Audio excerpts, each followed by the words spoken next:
This is Hector, known as Pepe in the Book. I'm here with my longtime friend and brother, Henry, aka Harry, in the book. We've known each other for 49 years. 49. Probably even more. Now, it's been a long time, right? Very long time. Long time. And here we are. That's amazing. A lot of people find that truly, truly amazing. And I gotta say that, although it's been a long time to actually continue to be in each other's life, it's a miracle in itself. Henry is here staying with me because from here, we are going to New York City within another week to do some promotion, book signing. We're working on the movie deal. So, we're meeting producers. People want to meet Harry. But what I want to go to is the pack. The pack is always so important to me because it was the beginning of you and I. Yeah, it was. Tell me about the pack and what happened so the audience can know. Wow. Well, but the fact was, man, that one night we decided to hang out in the alley, and we were just smoking a joint and having a beer when we decided to talk about being blood brothers. So I told Papo, I said, if we want to be blood brothers, we need to cut our fingers and touch each other, the blood touch each other, and that was make it blood brothers. And we did that. And that meant forever. And from that moment on, we didn't part except for certain moments in our life. But what I want to do is I want to show you a picture of that alley where Harry and I went back to revisit as adults in that alley. Right? You got the picture. You know what this looks like, so I don't have to even show it to you.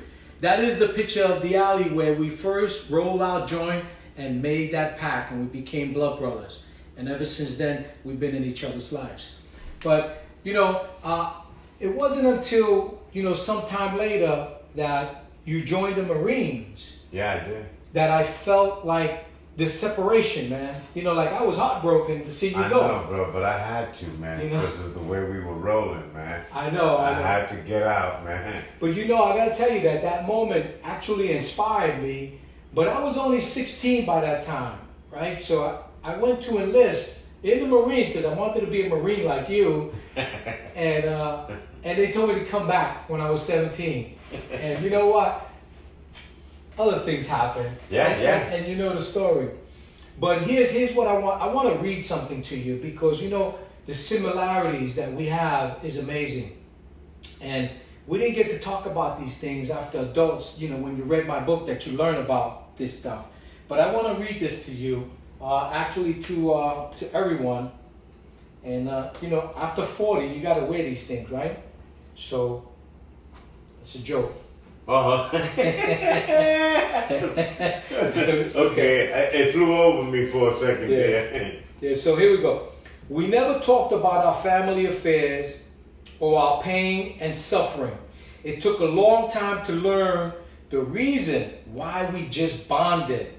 Some things were better left unsaid, but immediately we felt connected. Now, you learn about, because you read the book, we never talked about it, and you learn about the experience with my dad. Now, I talked about the similarities, so I want to ask you so that people can know the similarities. What was it with your dad? Tell us. Can you share that with us? Well, first of all, we never shared our lives with our families, what was going on with our families. That was something that was kept private between us. And it was just a way of life when we were growing up that we did not speak on family life, And come to find out that I'm reading the book and I come across that chapter, and I was like, oh my God, but he did the same. He went through the same thing I did, man. And I came from an abusive family. My father was an alcoholic, and he used to beat on me and my brothers and my mom, So, I felt I felt your pain when I read, when I read about that with you, man. I didn't know that, Papa, man, for real, man. And it took 49 years for me to find that out with you, man. I didn't know that, bro. Yeah. And because again, the code is, you're a tough guy in the streets. You don't display this kind of weakness, this softness. Because we weren't about feel sorry for me. We were trying to act like, young gangsters. Exactly, right? man. How the hell am I going to be, crying on your shoulder? That's right. Although we did some crime. Or talking about getting beat up by our dad and not doing anything about it. Exactly. Because, that was the image, man. Growing up, in Washington Heights was hardcore. Right. The things we saw, the things we've done. And that alleyway was 163rd Street between Broadway and Fort Washington. Never forget it. Never forget it. Washington Heights. I live right across the street from there in that basement. But you know what? I wanna show this picture because I don't know if people have seen this, and I'm gonna show it to you as well in a minute. But I want to show this picture to the audience out there, and I want Harry in the book to tell me or tell us what is that? Who is that, and what is it that you're doing there? Well, that was the time when there was that day, if I remember correctly, my dad hit both of us, me and my older brother, and we took off running out of the house, and we sat at the park. And while we were sitting there, this lady walked by, and she dropped a cigarette, and it was still lit. And so I picked it up, and my brother didn't want to look at me smoking, so I smoked, and that's where I believe my life separation from my family began, and I embraced the life of my friends in the streets. Mm-hmm. And from what I'm looking at, you were somewhere probably about 7 years old. You look like a young punk. And when I got that picture, you're a young punk, man. Yeah, okay. we were both young punks. I'm older than you. I'm older than you, man. But yeah, Henry's actually a year older than me, and he was the one that put me under his wing, and that's how I got into the delinquency. Henry introduced me, so we were both gang members, and Henry happened to be the warlord sometime later of this gang, and by way of him, I was able to get in. But the point being that we had so many similarities, bro. Even from this picture, when I look at this picture and you picking up the cigarette, I remember my 7 years old when I worked at the EMB with one of my best friends back then called Renzo in the book, and we smoked our first True cigarette. That's the brand. It was called True. And so I had to put this picture in here because our stories are so similar, bro. Our upbringing and everything that we've done, even as an adult. But this is what made us, that I talked about, the connection, that we had this unsaid connection with each other. Because although we didn't know about our past and the similarities, we were connected. Now, it wasn't until later on in life, because you had moved, and then later on as adults, I took a trip. You asked me to come out and see you, and I took a trip. Are you getting this? And I took a trip, and I went out to see you. My wife and I, we went to visit you, and I told her. California, I remember. We went to California, right? Yeah. And I gotta tell you, Henry, and you read it. I know you read it, but I gotta tell you again that after seeing you, after an adult, that we've been through all the wars and the fury, right? Seeing you and being with you, it was surreal to me. And I'm not a man that knows how to express emotions, and so I get really, really confused. I'm looking at Henry, my childhood boy. The guy that I've done all of these things with all the way into, our teenage years and adulthood. And now I'm looking at you, and it was almost as though it was unreal. It was so surreal, that moment, because we're not talking about our gang and our war stories, Right. the crime and the war stories. Now you're telling me about you, and I'm looking at you as an adult, and you're looking at me as a grown-up man.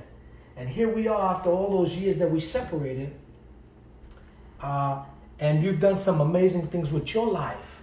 I mean, you know what I've done with mine because I wrote the book. Right. Right? Right. But I didn't know what you've done with yours. And now you're telling me your story. So why don't you share with us some of the things that you've done that I found, amazing. Tell me about that journey. All right, Papa, let me tell you, man. While you was transforming yourself, into the person that you've become now, we weren't connected yet, and I feel like I made the transformation the same way, I came out and I met Rudy Corpus. He has an organization called United Players, and it was in Northern California. Which is the wristband that I got called United Players, right? That's right. Right? Right there. I still have my band, actually. I just posted a picture. I was awarded. Takes the hood to save the hood. Takes United the hood. Players. United Players. That's right. So tell me. So what happened with Rudy? Okay, well, he's a really good guy, and he knew that I had just came home, and I asked him, is there anything that I can do in the neighborhood, man, to give back? And he says, yes, there's a job opening. And I took it, I went for it, and I became a case manager. So he put you under his wing. And he put me under his wing. He taught me the streets of where I was living at. I'd rather keep that secret, and I don't want nobody to know that, where it was at. But there was a lot of Northerners, Southerners, and then I started talking to kids. And at some point, I became a youth advocate. When you say Southerners and Northerners, what is that? Norteños against Sureños, which is gangs made up of Latinos. I felt like I was saving their lives. I started to save lives. Is that like a Mexican gang over there? Yeah, And I have kids now that are in their 20s and late 20s, and they have children, and they run up, and when they see me, they hug me, bro, because they thank me for saving their lives, and to me, that makes, you gotta feel it, brother, man, it's such a powerful feeling, man, when someone's telling you thanks to you for saving their lives, and I've never lost a client. In the 13 years that I was doing the work, I never lost a client, and I'm very proud of that. You did tell me that you saw a lot of deaths. Absolutely, I did a lot of funerals, and it's sad because you develop a friendship with this kid, a relationship, and you're mentoring him, and comes times when you take them home, you watch them go in their house, and then the next day you get a phone call that he got killed. Fortunately, I've never had that happen to me, but I've had co-workers that have lost clients, and those clients, I get to know them because they go on vacation. My co-workers go on vacation, and I build a relationship taking care of their clients. So I did so many funerals that after 13 years, I just decided to give it up and retire. But you made an impact on a lot of lives, and this is the irony of this whole thing, right? That we come from being, thugs, gangsters, drug dealers, and a whole lot of other things that we've done, to come into like full circle, to have my friend, after 49 years, come into full circle, me come into full circle and actually try to make a difference in people's lives. My book is about hope, inspiration. It's about the mask, the many masks that we wore, about a child coming of age and redemption and making a difference in people's lives. That's the hope that I have, and I know that I help turn people's lives around because I've been told. But here you are doing the same thing, but in the street, in real life stuff. So I come to terms that we've been gifted with something, and there is a purpose for both you and I in this world. We need to make a difference, and this is what it's really all about, giving back. and you gave back. So when you gave me that story, when you started telling me, it was like, wow, you know, this feels so different.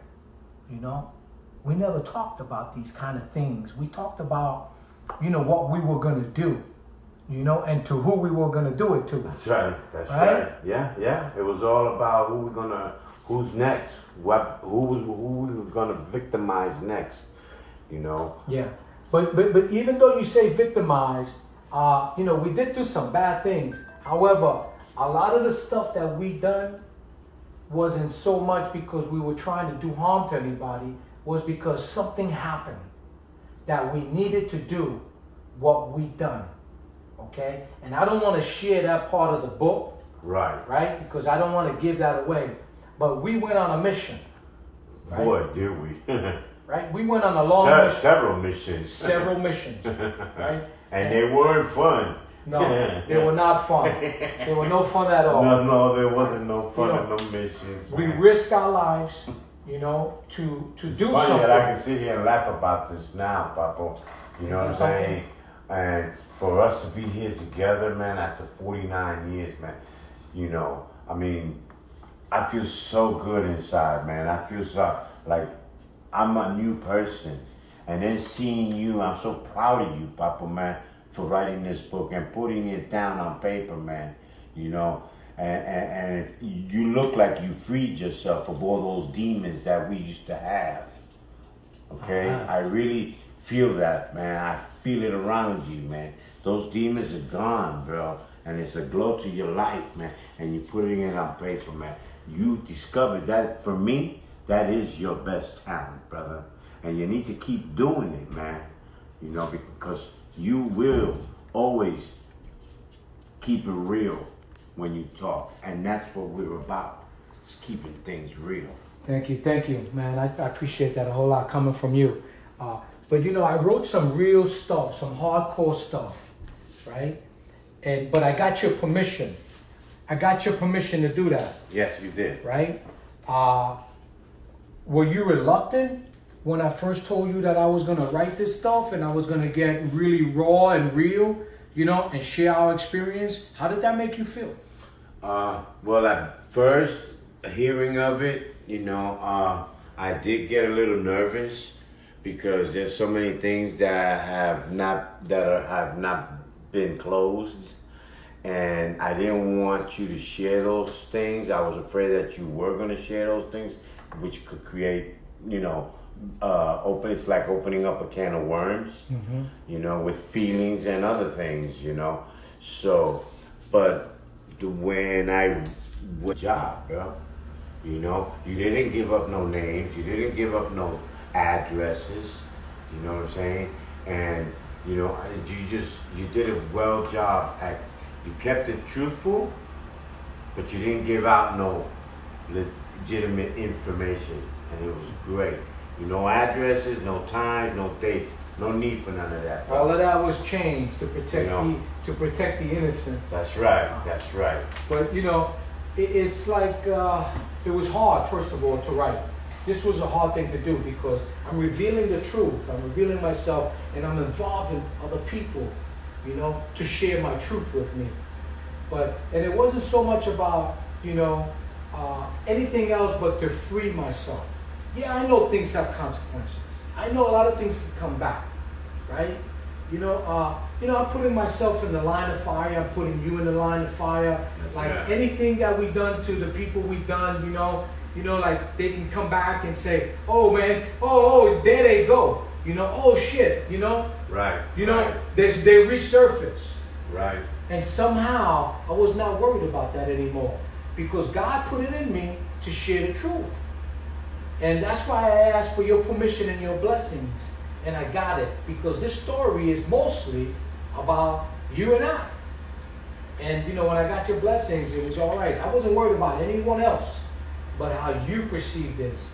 And when you gave me your blessings, and I knew that I was on page, you know, I was on course, you know, to do the right thing. Because although there's revelation in here, you know, that there's experiences, there's also a lot of wisdom, you know, and a lot of helpful tools that people can use as a manual, as a study guide, you know, to help their own families, their own children, or the secrets that I share about, you know, because it was about the secrets, you know.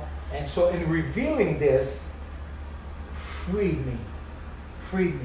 And so I want to thank you for being a part of my life, for being a part of my journey, for allowing me to share these personal things about us, because right now is whatever happens, happens. And we all right with that, right? Yep. You're still under my wing, bro, no matter what. I don't care how many years slide by, bro. You'll always gonna be under my wing, man. I'm the boy. I'm the man. You're the man? I'm the man. I'm your boy. Yeah, brother, I love you, man. I love you too, man. Man. And here we are. We're on our journey. This is our journey. Right on, man. Stay tuned, man. We got more for you coming in the future. Thank you for tuning in. See ya. Peace.